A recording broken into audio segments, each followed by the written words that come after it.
setelah kerja, kan penghasilannya mulai kurang. Kayaknya kenapa kok tiap bulan nggak ada duit? Nah, ketemulah satu kalimat. Ini kalimat yang akhir saya mau sumbang juga ke semua yang ada di sini. Kalimat ini kalau dalam psikologi dibilangnya cognitive dissonance. Cognitive dissonance artinya begini.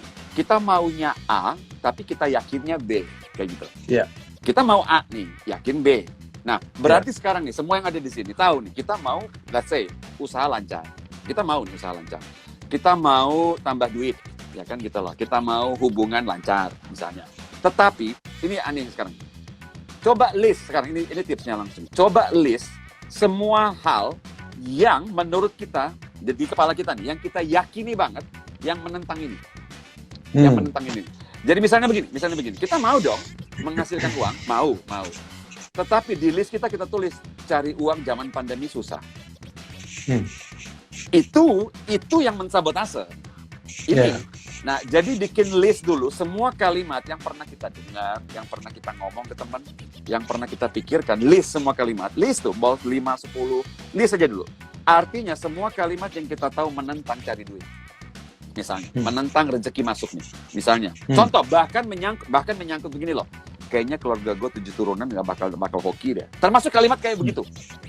Semua kalimat yang menentang saya untuk dapat duit.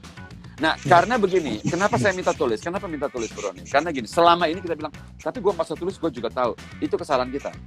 Karena realita yang paling jelas itu adalah yang di mata ini. Di mata. Begitu kita tulis, mata kita baca nih. Begitu mata kita baca, ini muncul sebentar, sejenak dia muncul ke kesadaran. Tadinya kan di bawah kesadaran ini. Benar. Ini dia muncul ke kesadaran. Nah, setelah dia muncul ke kesadaran, disinilah baru kita mulai cari trik bagaimana untuk menyingkirkan ini. Jangan singkirkan ini. Singkirkan ini. Jadi misalnya kalimat belief kita menyangkut bahwa cari uang itu susah. Nah, banyak trik memang sekarang, cuman yang paling penting adalah bikin list dulu semua sistem keyakinan yang kita tahu menentang ini tadi, keinginan kita. Karena gini, badan kita ini tidak bisa dibawa split nggak bisa. Mau ada duit atau enggak, pilih aja udah. Yang mana gitu. Kalau mau ada duit kesini. Kita nggak bisa begini, badan kita nggak bisa begini loh. Badan kita nih, kimia kita nggak bisa begini. Ada duit, tapi kan susah. Nggak bisa. Itu yang disebut dengan dissonance gangguan tadi itu loh. Jadi yang ada di sini tadi, kalau kita mau bilang bahwa rezeki mengalir, semua sistem keyakinan harus mendukung ini. Gitu loh. Termasuk semua orang bilang uang itu jahat, apalagi itu. Macam-macam itu dah. Kalau sampai punya keyakinan itu, ya siapa yang mau? Apalagi nih, kalimat klasik, Bro Neil. Klasik. Uang nggak penting. Itu bukan lu yang ngomong. Itu gua sampai ngomong sama babe mak gue waktu gue ikut NLP. Gue pulang rumah gue ngajarin, lu selama ini error masukin kepala gue bilang gitu. Jadi dia bilang, cari duit itu harus kerja keras. Cari duit itu susah. Kita harus kerja keras. Duit harus dijaga. Loh, gue bilang itu intentionnya bagus, language-nya salah. Intentionnya bagus, language-nya salah. Sampai gue ikut di NLP, Bro. Itu gue pas di course. Itu di course nih ya. Dalam course, guys. Jadi jangan sok pinter lo pada gue aja ikut course gue bisa error. Gue sampai bilang gini sama coach-nya. Coach, gue seumur-umur tuh kalau bisnis sering up down. Kenapa ya? Dia bilang ada something wrong with your pattern. Dia bilang gitu. Your pattern, your belief pattern. Terus gue bilang, sebenarnya gue kalau bisnis itu gue selalu percaya gue nggak mau bikin partner gue rugi. Dia bilang itu masalahnya. Lo ngomongnya salah. Gitu. Iya. Ya kan? Nah, gue bilang wah bener juga tuh. Lagi ikut course-nya gue bisa dibenerin. Jadi sometimes guys, memang bener yang katanya Bro Hing ini, kita harus nulis. Keyakinan kita terhadap goal kita apa sih sebenarnya? Itu keren. Nah, termasuk gini loh, Bro. Kadang-kadang gini, banyak banget nih, Bro. Banyak sekali yang ada saya lihat sekeliling kita, orang yang nggak enakan kalau dia lebih sukses dibanding orang lain. Nggak enakan. Misalnya begini aja nih, Satu teman dia graduate bareng-bareng dari kuliah, graduate bareng-bareng, oke? Satu tim, dia manajemen trainee sih, 20 orang ini. Tiba-tiba dia ditawarkan promosi, dia ditawarkan. Nah dia bilang, nggak usah saya deh, kenapa nggak enak sama yang lain? Itu juga rezeki tidak bisa mengalir di blog, gitu kan? Iya, rezeki. Masa nggak enak nih? Masanya bisa disini. Saya kemarin ini klasik loh, di kelas juga saya ketemu di kelas NLP ini. Klasik juga. Misalnya dia tahu nih satu RT-nya dia ini itu mobilnya biasa aja pokoknya. Dia pengen banget beli mobil yang bagus banget. Nggak mau. Dan dia mampu. Cuman dia nggak mau. Oke. Nggak mau. Kenapa? Ya nggak enak dong. Iya. Nah ini contoh akhirnya kesumbat gitu loh. Banyak peluang kita tutup sendiri. Kita tutup gitu loh. Saya misalnya gini, saya barusan 2 hari yang lalu ya, kemarin ada yang teknisi datang ke rumah kayak gitu. Saya kasih dia tips. I'm a good tipper. I like to get tips. Saya kasih dia tips. Ditolak.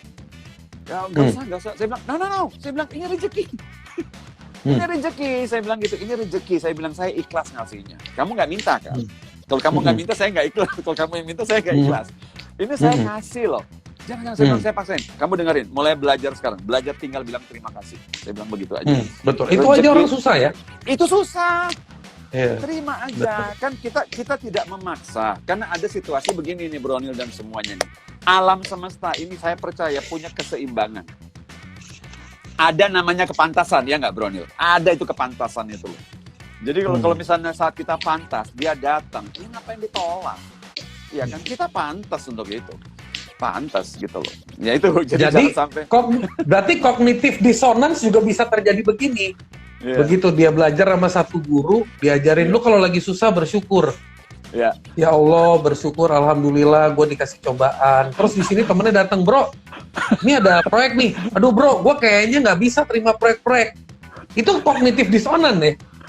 Dia tapi tanya dulu. Nah, ini bagus nih. Pertanyaan yang bagus. Ini case yang bagus nih. Tanya dulu, dia mau nggak? Nah, ini dong. Nah, kuncinya cognitive dissonance itu adalah sebenarnya dia mau nggak? Dia mau sukses atau banyak duit misalnya. Dia mau nggak? Nah, kalau dia tidak mau, bro, nggak apa-apa. Ada orang yang memang nggak mau, misalnya gitu. Dia bilang, ya udah deh. Nah, ini makanya saya bilang nih, aduh Bronil nggak usah deh. Aku tuh sudah bahagia dengan begini-begini aja. Cukup posisi begini, gitu loh. Terus, nah itu bahasanya lebih enak tuh. Nah, aku sudah bahagia itu mengafirmasi. Betul. Nah, cuman kita godain. Saya sering godain begini. Ini yang paling gampang aja nih, Bro. Kalau orang bilang begini, saya sudah tidak mau lebih sukses. Saya sudah tidak mau lebih sukses lagi. Saya bilang, oke, fine. Tetapi jangan gatel. Jangan sampai gatel nih. Lihat orang yang mobilnya lebih bagus, hidupannya lebih enak, rumahnya lebih bagus, sekolah anaknya lebih enak. Jangan gatel pokoknya. Nah, itu aja. Tapi kalau kita gatal, itu namanya bohong sama diri sendiri. Bohong sama diri sendiri. Saya godainnya begini loh, terutama anak muda nih, bro. Ini paling gampang nih, bro. Ini lagi anak muda nih. Saya godainnya begini aja nih. Karyawan, tanggung, profesional ya, posisinya middle lah ya, middle. Ya kita anggap ya penghasilannya oke lah, lumayan lah. Dan kalau kita tanya bilang, Pak, saya tidak perlu Pak untuk naik level. Saya sudah mensyukuri. Karena orang keliru dengan mengatakan bahwa kalau saya mengejar tingkat goal yang lebih tinggi, berarti saya tidak bersyukur. Itu juga kalimat yang harus, kalimat yang harus dicoret.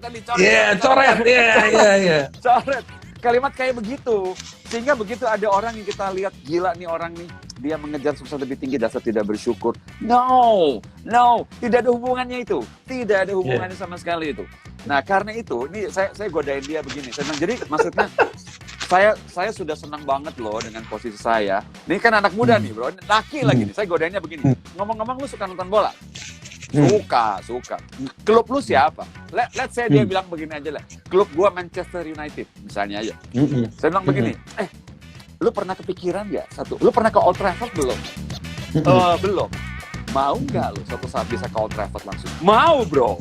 Berarti lu mau lebih sukses.